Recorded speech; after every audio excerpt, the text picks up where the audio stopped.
চারপাশে প্রচুর মানুষের সাথে দেখা হবে, অনেক ভিড় ঠেলে এগোতে হবে, অন্যরকম কথা কানে আসবে। শুধু আপনাকে যেটা করতে হবে সেটা হলো ইগনোর। জীবনে কিছু মানুষ আবর্জনা ছড়াতে আসবে, তাদেরকে আগাছার মতো উপড়ে ফেলে দিতে হবে।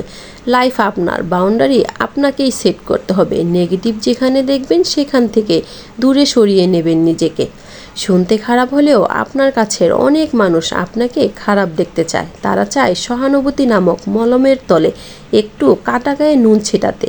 আপনি সিম্পলি সেই সুযোগটাই দেবেন না, অযথা তর্কে যাবেন না।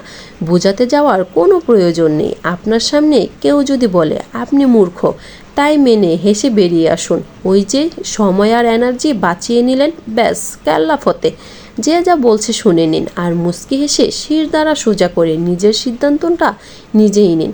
যারা নিজের সিদ্ধান্ত নিজে নিতে পারে তারা আসলেই জীবন চেনে, বোঝে। আপনাকে নিয়ে যখন বাকিরা সমালোচনা করতে ব্যস্ত থাকবে, আপনি ঠিক সেই সময় গাছ লাগান, ঘুরে আসুন, রং তুলি নিয়ে ক্যানভাস সাজান, বাড়ি গোছান, কোরআন পড়ুন, গল্প পড়ুন, আরও দুটো সাহিত্য পড়ুন, নিজের পুরনো ফটো দেখুন, ব্যাডমিন্টন খেলুন, ফটো তুলুন, চা খেতে বেরিয়ে পড়ুন, সেলাই করুন। মোট কথা, তাদের কথায় রিয়েক্ট করবেন না।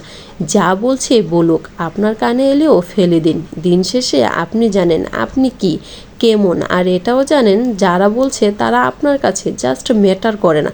ঠিক এটাই, একটা বাউন্ডারি সেট করুন, একদম যাদের বা যার বুকে মিশে আপনি শ্বাস নেবেন, যার সামনে আপনি আয়নার মতো দাঁড়াতে স্বাচ্ছন্দ্য বোধ করেন, ঠিক তাদের কাছেই ওপেন আপ হন, তাদের কাছেই এক্সপ্লেন করুন, তাদের কাছেই ঝুঁকতে শিখুন। কারণ হয়তো তারা বা সে আপনাকে কখনো খারাপ দেখতে চাইবে না। বাদবাকি দুনিয়া ঝেড়ে ফেলে দিন।